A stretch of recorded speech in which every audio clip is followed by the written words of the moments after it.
Student last theoretical portion अपना रह गया टाइप्स ऑफ मैट्रिक्स का मेरा symmetric and skew symmetric matrix. Symmetric and skew symmetric. Symmetry word अपने आप इसकी मीनिंग क्लियर कर रहा है। सिमेट्री वर्ड का मतलब हम लोग सिमेट्रिकल फिगर। फिगर अगर किसी को पार्ट वाइज फिगर करें तो लेफ्ट हैंड राइट हैंड से हो जाएगा। तो सिमेट्री वर्ड यहाँ भी रेफर हो रहा है। किस टाइप की मैट्रिक्स को सिमेट्री मैट्रिक्स बोलेंगे और स्क्यू सिमेट्रिक बोलेंगे। सिमेट्रिक मैट्रिक्स को समझ लेते हैं। If A is any square matrix, याद रखिए symmetric and skew symmetric matrix are square matrix. ये स्क्वायर मैट्रिक्स जरूर होगी, उसी में ये प्रॉपर्टी लगेगी। If A is any square matrix से aij m into n is said to be symmetric matrix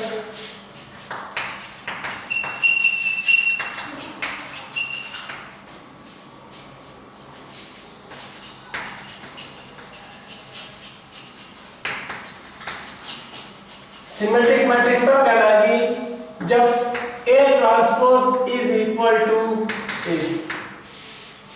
अगर किसी स्क्वायर मैट्रिक्स का ट्रांसपोज करें और वो मैट्रिक्स वापस वही बन जाती है, वो सिमेट्रिक मैट्रिक्स कहलाएगी। और दैट इज इन शॉर्ट करें अगर आप यूज्ड टू है तो उस केस में ये कंडीशन लगेगी Aij जो एलिमेंट होगा ith रो jth कॉलम का जो एलिमेंट होगा वो Aj I के बराबर होगा। प्रैक्टिकली समझ लेते हैं सिमेट्रिक मैट्रिक्स। थ्योरेटिकली तो कहता है अगर मैं किसी स्क्वायर मैट्रिक्स का ट्रांसपोज निकालूं और वही मैट्रिक्स मिलती है तो वो सिमेट्रिक कहलाती है। प्रैक्टिकली देखना तो तुरंत मालूम पड़ जाती है। सपोज मैं एक मैट्रिक्स एज्यूम कर रहा हूं, स्क्वायर मैट्रिक्स ले रही मैं, ओके। इसके प्रिंसिपल डायगोनल एलिमेंट नोट करिएगा। प्रिंसिपल डायगोनल एलिमेंट को एज्यूम कर लेते हैं 3 4। अब प्रिंसिपल डायगोनल के क्रॉस के एलिमेंट सेम डिस्टेंस सेम होंगे। सिमेट्रिक मैट्रिक्स में सेम होगा। ये 1 1 है तो ये भी 1 1 होगा। इससे ये वाला एलिमेंट अगर मैं इसको 3 मानता हूं तो ये भी 3 होगा और ये वाला मैंने से 5 माना तो ये भी 5 होगा। सिमेट्रिक मैट्रिक्स की डेफिनेशन के हिसाब से अगर मैं इस टाइप की मैट्रिक्स का ट्रांसपोज निकालूंगा वही मैट्रिक्स होगी। तो फिजिकली मैंने पहले ही बता दिया आपको वो मैट्रिक्स दिखने में ऐसी होगी जो भी इसके प्रिंसिपल डायगोनल के एलिमेंट के क्रॉस के एलिमेंट होंगे वो आपको सेम नजर आएंगे। आप उस केस में इसका ट्रांसपोज करके देखोगे तो वही आएगा।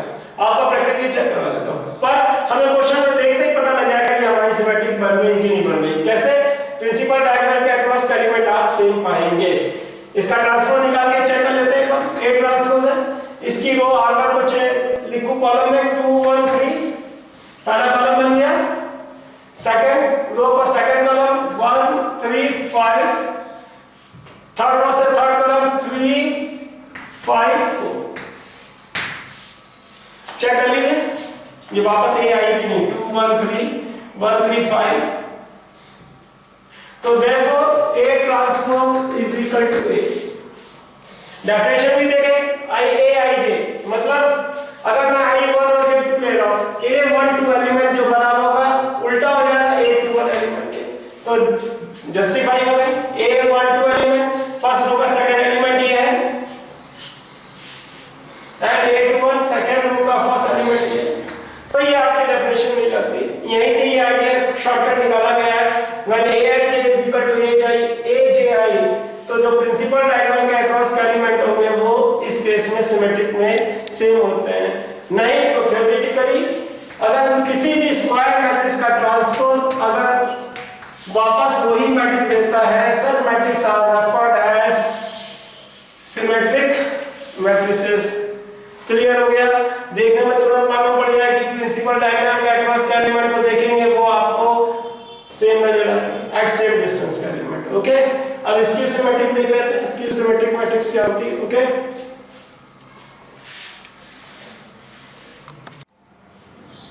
Now student we are going to take skew symmetric matrix. Symmetric matrix के डेफिनेशन के हिसाब से transpose of a square matrix A transpose is equal to A, then the matrix is said to be symmetric. Skew symmetric की definition मानिए for any square matrix A, if transpose of A is negative of A, then the matrix is called got skew symmetric matrix, उस case में इसके principal across के diagonal element aij is related to -aij। पर important चीज, इसके जो principal diagonal के element होंगे all are zeros. Principal diagonal element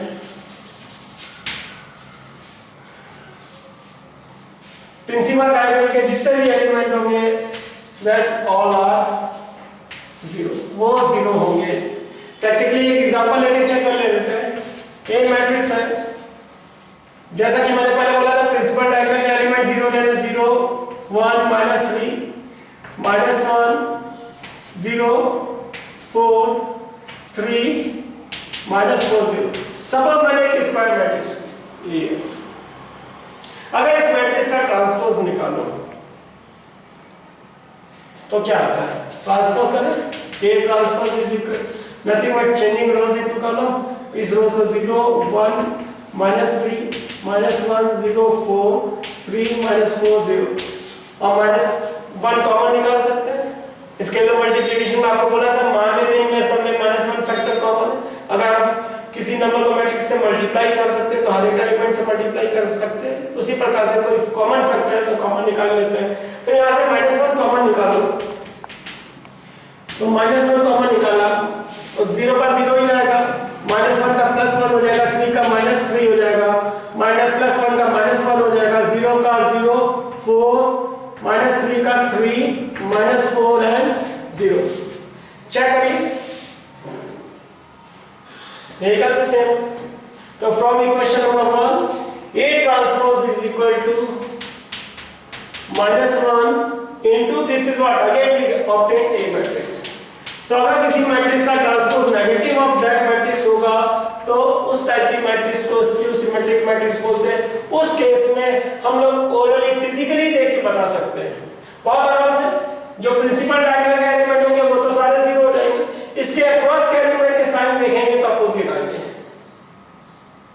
इस सिमेट्रिक मैट्रिक्स में एलिमेंट सेम होते थे, पर स्क्यू सिमेट्रिक में दो कंडीशन लग रही है। एक तो कंडीशन लग रही है प्रिंसिपल डायगोनल के एलिमेंट जीरो होंगे, प्लस इसके अक्रॉस के एलिमेंट जो होंगे इक्वी डिस्टेंस वाले एलिमेंट होंगे वो नेगेटिव साइन होंगे। तो ये स्क्यू सिमेट्रिक मैट्रिक्स है।